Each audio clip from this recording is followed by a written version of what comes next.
You're listening to the Parents of Hardworking Teens podcast, episode 68. And we're talking all about the joyful subject of disappointing results.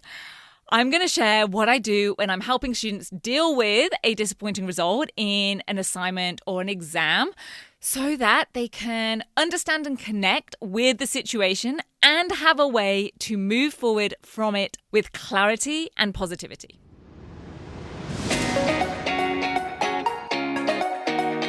I'm Katie Jones, and with over 15 years in education as an award-winning high school teacher, international external examiner, and as a study coach, I've helped thousands of students skyrocket their results and confidence. And this podcast is where I share all my insights, tactics, and tips with you, the parent, so you can help your hardworking teen get happy, smart, and successful in their study, and have you both enjoy the journey along the way.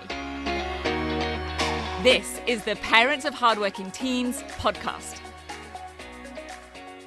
Hello, my very important parents.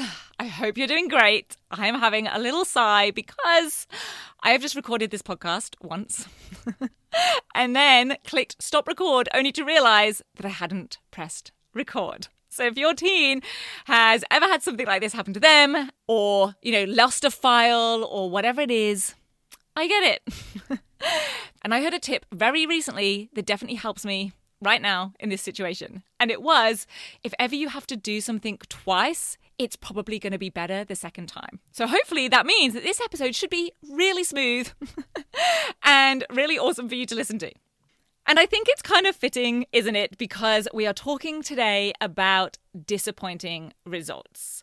Because I know that there have been trials, mock exams, and other exam blocks for a lot of students here in Australia and New Zealand recently. And if you're in the UK or international schools, then I still hope this will be really useful right now because for you, the new school year is just kicking off. And unfortunately, a disappointing result of some sort is going to happen for all of us at some point. It did for me as a student. I see it happening for students today. So I thought it would be helpful to talk about what I say and how I try to help students when this happens for them. And to be clear, I am no psychologist. I have zero training as a counselor, as a therapist, as a teen psychiatrist, or anything else that would actually qualify me to share any advice on this. I'm not even a parent myself. So I am purely sharing this as anecdotal experience and in case even one thing might help you or your teen.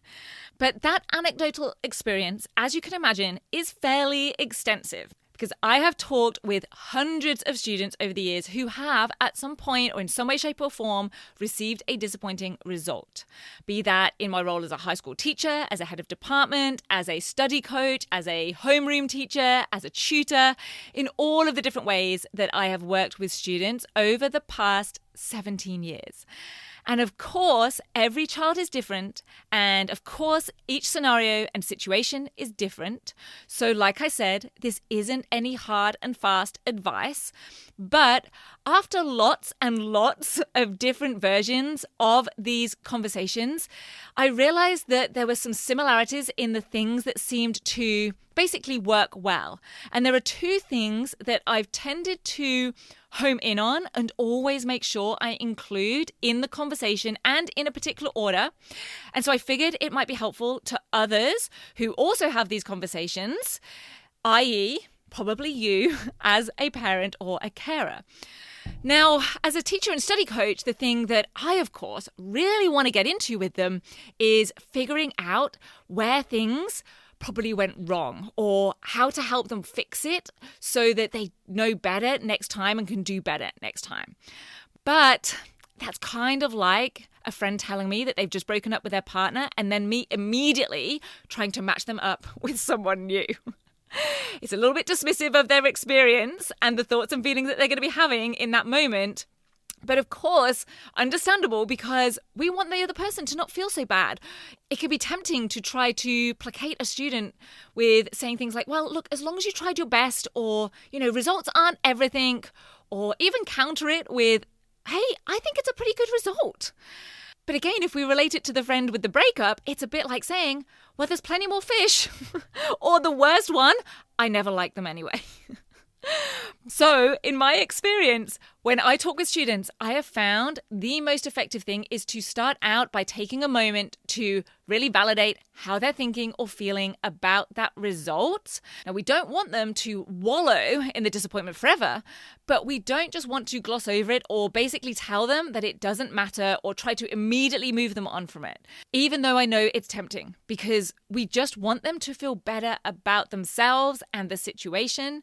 And even though very often we know that in the grand scheme of life, no, that result doesn't really matter.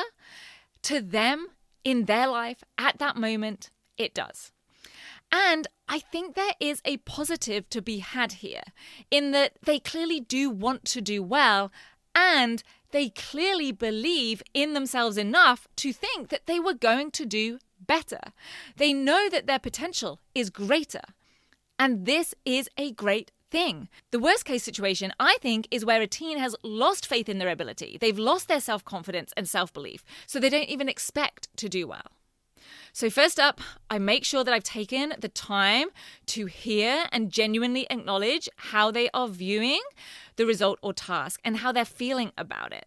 And likely you are already much better at this as a parent than I am. Because like I said, psychology or emotional well-being or parenting is not my area of expertise. But I have found that students aren't really ready to actually tackle or evaluate or critique the nitty-gritty of the task if they haven't been able to embrace or share or I guess process that first stage of really taking that result in.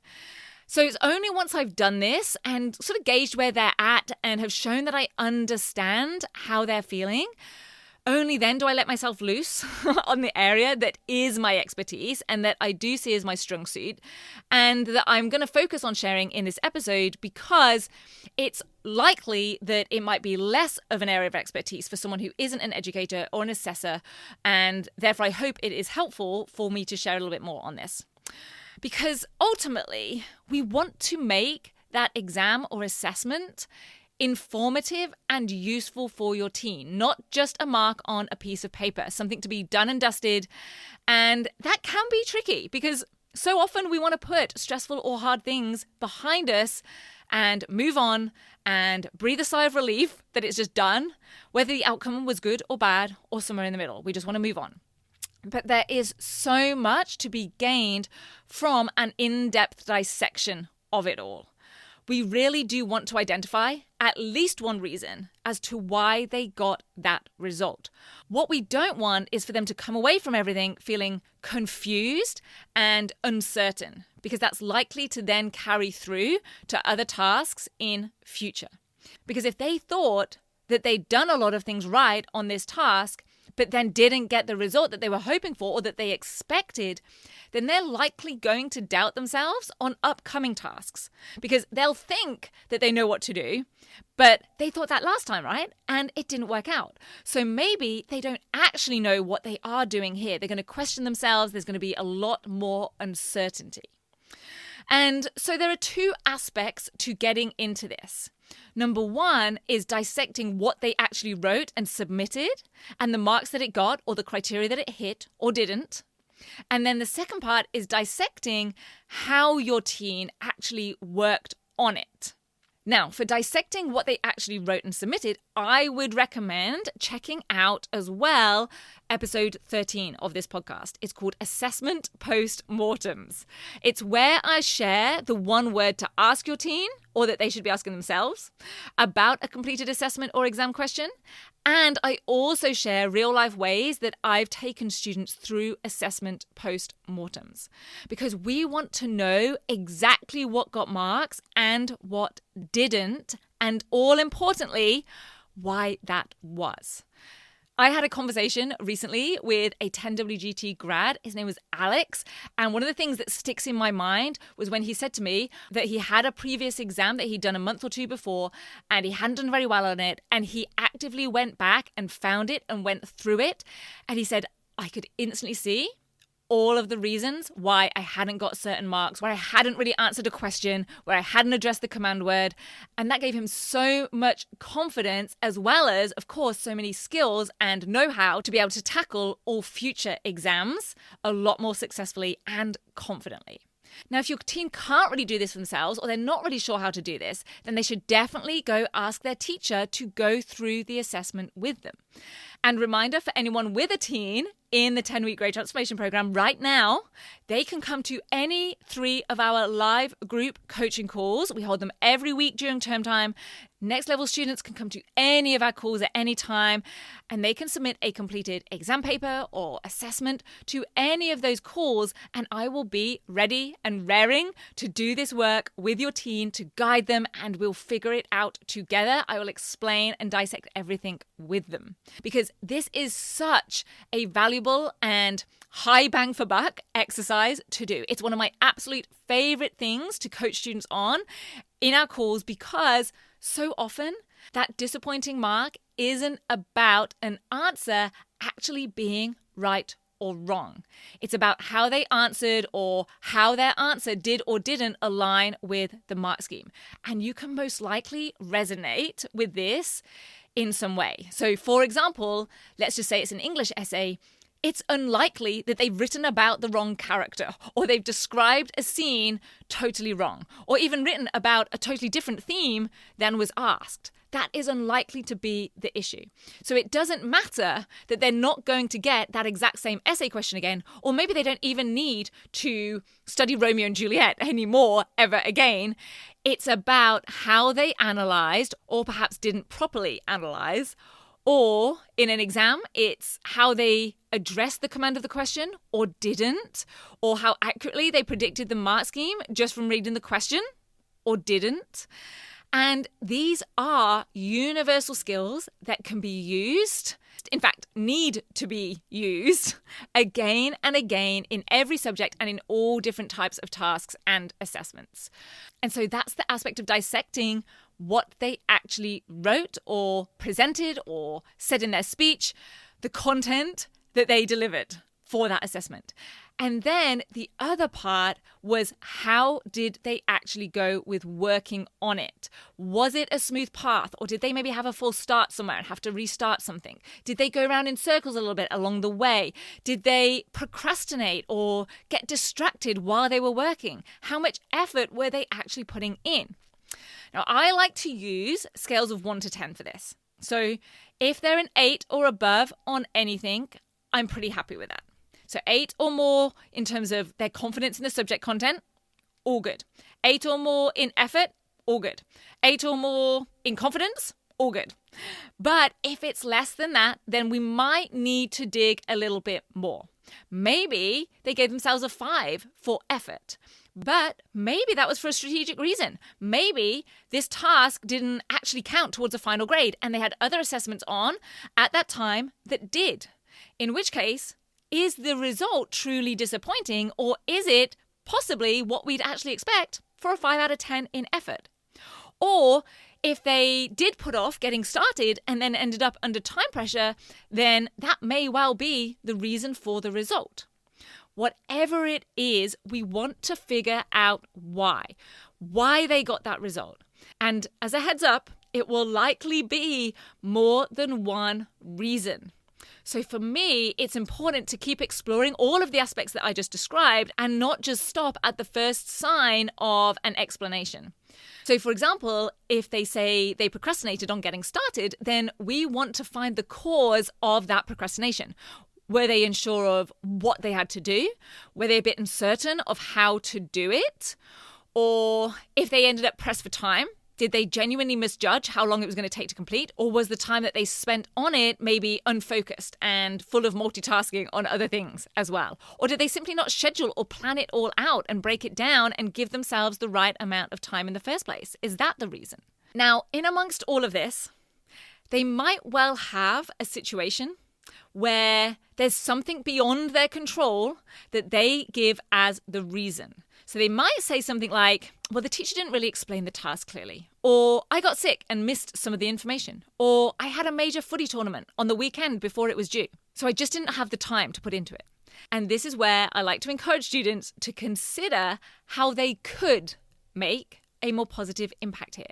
Could they, for example, ask their teacher for more clarification or say, here's what I think I need to do. Can you tell me if that's right? Or could they independently catch up on something they missed or proactively plan for when time is going to be tight and things are busy? Because I think this is much more powerful than blaming an outside factor. Now, not that those factors aren't real and not dismissing a genuine issue, but the truth is that being able to see where we do have some control and where we can overcome some of these external factors, I think is a great life skill. I think it's one of the times when we truly can say that school or assessment is helping to set us up for success in life. Not because we're being spoon-fed information or because we can now analyze Romeo and Juliet, but being given a hurdle and therefore an opportunity to figure out how we can proactively set ourselves up for success and be resilient in the face of adversity and reflect on and strategically evaluate results or outcomes whilst taking the majority of the responsibility.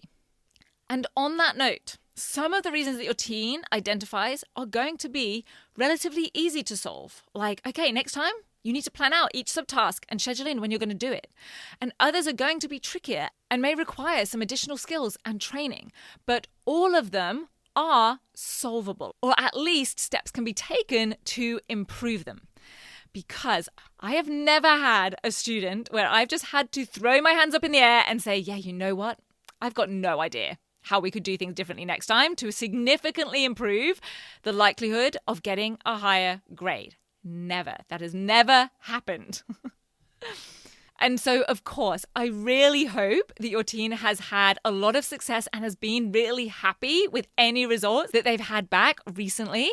But if they aren't totally happy, then I hope that you can use these two aspects of follow-up, acknowledging and understanding their thoughts and feelings about the result and actually letting them feel those rather than instantly trying to cover them up and gloss over them with more positive ones.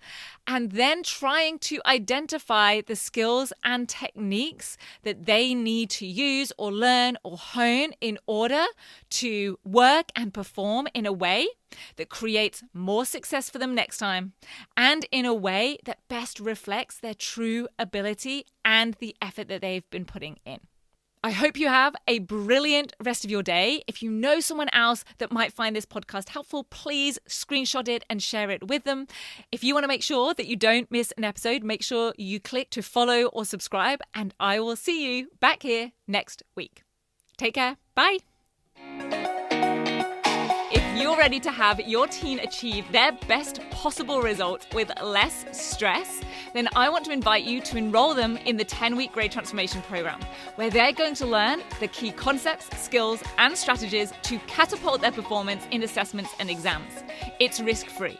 They either achieve bigger and better results with a whole lot more confidence in 10 weeks, or we refund you in full. Just head over to www.rocksolidstudy.com/program, and I'll see you there.